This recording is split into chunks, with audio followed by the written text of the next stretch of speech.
حاصل ہوتے ہیں، عرض کرتے ہیں وہ سوئے لال ازار پھرتے ہیں، تیرے بن اے بہار پھرتے ہیں، یا رسول اللہ یہ تیرا شہر ہے، یہ آپ کا گاؤں ہے، یہ آپ کا شہر ہے، میری یہ خواہش کہ آپ کی میں زیارت کروں، آپ کو میں دیکھوں، یا رسول اللہ آپ اپنی زیارت کرائیے، آپ کا غلام آپ کی بارگاہ میں ہے۔ سرکار اعلیٰ حضرت جاری مبارک کو پکڑ کے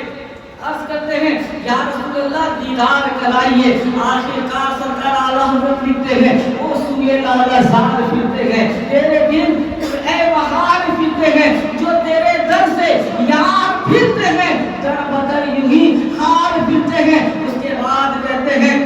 کہ جب وہ شعر سرکار اعلیٰ حضرت نے پڑھا تو کوئی سوال نہیں، کوئی آہٹ نہیں، روضہ مبارک سے کوئی آواز نہیں آئی۔ تب اعلیٰ حضرت کہتے ہیں اے ضیاء الدین دیکھو، میں نے یہ کیا خواہش کر لی، میری یہ آنکھ اس قابل نہیں کہ رسول اللہ کو دیکھو، میری آنکھ یہ لائق نہیں، میری آنکھوں میں وہ وضو نہیں جو اپنے نبی کی زیارت کرو، میری زبان اس قابل نہیں کہ مصطفیٰ جانے رحمت کو بلاؤ، میں چھوٹا سا آدمی، میں نے کتنی بڑی خواہش کر لی۔ اے ضیاء الدین وہ دیکھو، روم کا بادشاہ نبی کی چوکھٹ پہ کھڑا ہے، وہ دیکھو مصر کا بادشاہ نبی کی چوکھٹ پہ کھڑا ہے، اے ضیاء الدین دیکھو شاہان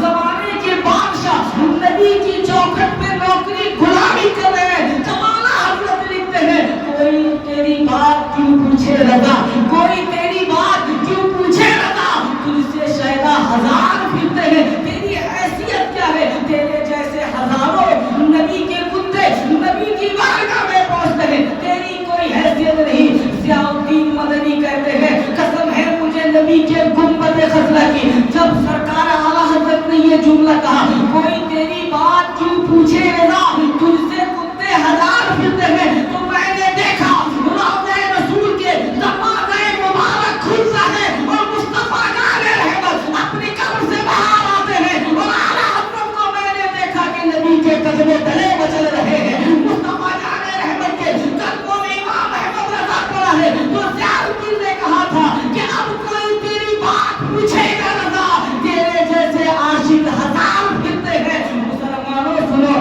سرکار اعلیٰ حضرت کہتے ہیں کہ فقط میں نبی کی نعت یہی نہیں پڑھتا ہوں، ہمارا تو حال یہ ہے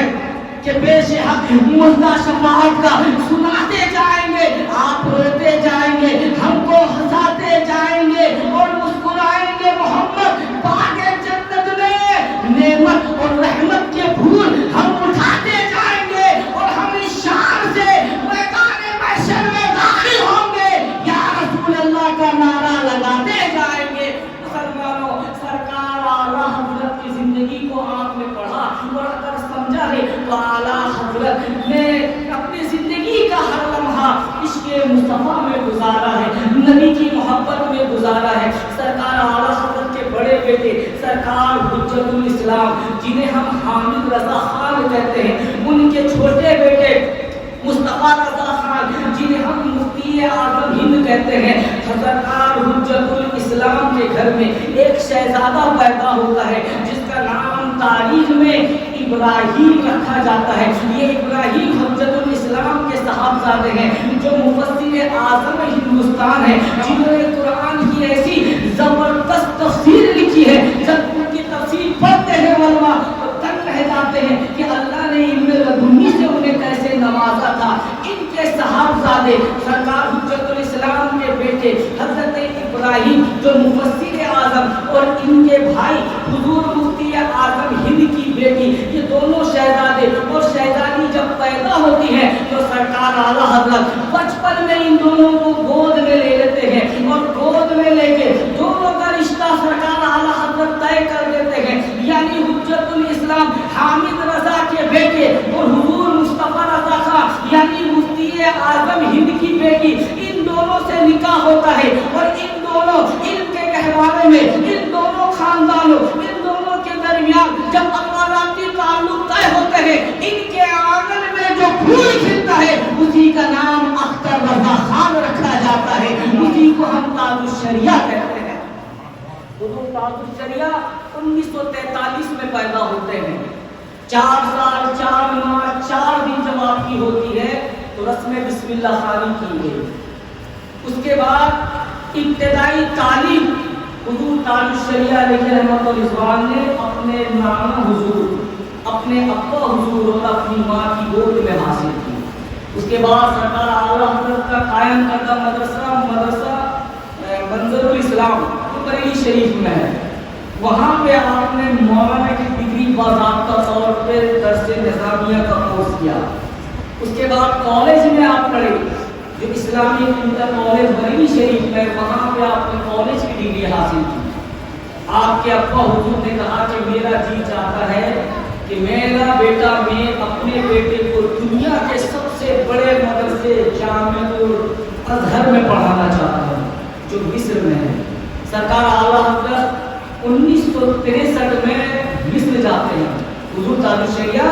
1963 میں مصر جاتے ہیں۔ یہ پوری دنیا کا سب سے بڑا مدرسہ ہے جہاں غالباً ہزاروں کی تعداد میں طالب علم حاصل کرتے ہیں۔ فقط ہندوستان کے نہیں، بڑے بڑے ملک کے بڑے بڑے ارجنٹینا، مصر، شام، ملک یمن، کہاں کے طالب علم وہاں علم دین حاصل کرنے آتے ہیں۔ جب امتحان ہوا، اللہ رب العزت نے بریلی کے امام احمد رضا خان کے پر پوتے کو اول پوزیشن دیا۔ تمام بچوں میں آپ 1 نمبر پہ آئے۔ جب آپ کو فخر ازہر کا لقب دیا گیا، ٹائٹل دیا گیا کہ ہندوستان سے احمد رضا کا پوتا آیا ہے جس پہ آج جامعہ الازہر فخر کرتی ہے کہ جب سے جامعہ الازہر تعمیر کیا گیا تھا، اتنا صحیح فتیل اور اتنا اولی الاذہان بچہ ہمارے مدرسے میں نہیں آیا تھا، اسی لیے اسے فخر ازہر کا لقب دیا جائے۔ سرکار اعلیٰ حضرت کے پوتے حضور تاج الشریعہ 1963 سے لے کے 1967 تک، سمجھ گیا کتنا سال ہوا؟ غالباً 3 یا 4 سال تک وہاں پہ آپ تعلیم رہے۔ اس دور میں بریلی سے ایک ماہنامہ نکلتا تھا، ماہنامہ اعلیٰ حضرت۔ اس میں آپ کے ابا حضور نے لکھا تھا کہ میں غروب ہو رہا ہوں، میرا آفتاب طلوع ہوگا، کہو سبحان اللہ۔ میں جا رہا ہوں، میں ڈوب رہا ہوں، میرا سورج آسمان میں طلوع ہوگا، میرا بیٹا چمکے گا اور اس کی چمک پوری دنیا والے محسوس کریں گے۔ پوری دنیا میں ناموں سے رسالت میں وہ پہرا دے گا، کسی سے سورہ کلی سے وہ کوسوں دور رہے گا، عظمت مصطفیٰ پہ وہ پہرا دار بنا رہے گا۔ میں تو جا رہا ہوں، میرا بیٹا آ رہا ہے۔ آپ جب وہاں سے دستار لے کے آتے ہیں، آپ کے نانا جان حضور مفتی اعظم ہند، حضور مفتی اعظم ہند نے کہا بیٹا دستار ہو گئی ہے، عالم بن گئے ہو، اب بیٹھنے کا وقت نہیں ہے، امت محمدی کو تمہاری ضرورت ہے۔ حضور مفتی اعظم ہند کے اس وقت مرید کتنے تھے؟ علماء فرماتے ہیں تقریباً 1.5 کروڑ لوگ حضور مفتی اعظم ہند کے مرید تھے۔ کہا بیٹا بیٹھنے کا وقت نہیں، تمہیں امت محمدی کی ضرورت ہے، تمہاری ضرورت امت محمدی کو۔ وہ دور ہے اور جب تک میرے پیر و مرشد حضور تاج الشریعہ علیہ رحمت الرضوان کی آخری سانس نہ رکی، تب تک آپ نے دین کے لیے اپنی زندگی کو وقف کر دیا تھا۔ سرکار حضور تاج الشریعہ آخری بات، جب اللہ کا جو حبیب ہوتا ہے، جو اللہ کے قریب ہوتا ہے، تو اللہ تبارک و تعالیٰ اسے کرامت کا نور عطا کرتا ہے، کہو سبحان اللہ۔ آپ کا ایک مرید تھا، ایک ہی اس کا بیٹا تھا، چھوٹا بچہ تھا لیکن آنکھوں سے اندھا تھا۔ حضور تاج الشریعہ کی بارگاہ میں آیا، آپ اپنے مریدوں کے ساتھ اپنے خانقاہ میں اپنے کمرے میں بیٹھے ہیں، آپ کا مرید آ کے کہتا ہے حضور میرا بچہ ہے، آنکھوں سے اندھا ہے، نابینا ہے، آپ ذرا دعا کر دیجئے کہ اللہ اسے روشنی عطا کرے۔ حضور تاج الشریعہ نے فرمایا کہ جاؤ، اللہ کرم کرے گا، اللہ رحم کرے گا، اللہ کرم کرے گا، تسلی دیا۔ اب وہ پیر وہی ہوتا ہے جو مرید کے دل کے حال کو رکھتا ہے۔ کہا حضور نہیں، آپ دعا کریں، آپ دعا کریں، اللہ والے ذرا نرم دل ہوتے ہیں۔ بہت اصرار کرنے کے بعد حضور تاج الشریعہ نے فرمایا مجھ سے ایک وعدہ کرو گے؟ نہ حضور کون سا وعدہ؟ نہ اپنے بیٹے کو نبی کا دین پڑھائے گا، کہو سبحان اللہ، اپنے بیٹے کو عالم دین بنائے گا، میں حضور میں وعدہ کرتا ہوں اگر اس کی آنکھ کی بینائی آ جائے، اس کی آنکھ کی روشنی آ جائے تو میں اپنے بیٹے کو عالم دین بناؤں گا۔ اتنا اس مرید نے کہا، حضور تاج الشریعہ نے بچے کو اپنے قریب لایا،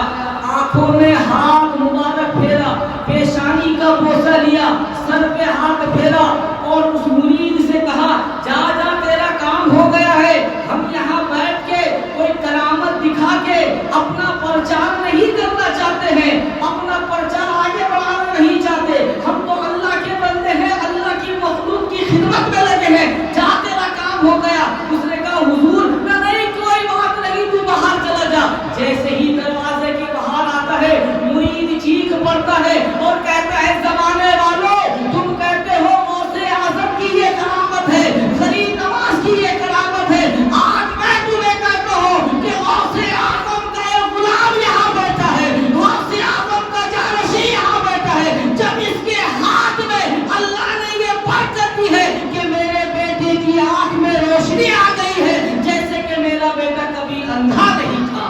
مسلمانوں، حضور تاج الشریعہ اگر ہم عقیدت و محبت سے اپنے پیر و مرشد کو بلائیں، بہت سی باتیں ہیں کہنے کو لیکن اس کا وقت نہیں، جو کچھ بیان ہوا سب سے پہلے مجھے اس پہ عمل کرنے کی توفیق عطا فرمائے، ہمارے پیر و مرشد کے بتائے ہوئے نقش قدم پہ بتائے ہوئے راہ پہ ہمیں چلنے کی توفیق عطا فرمائے۔ کھڑے ہو جائیے۔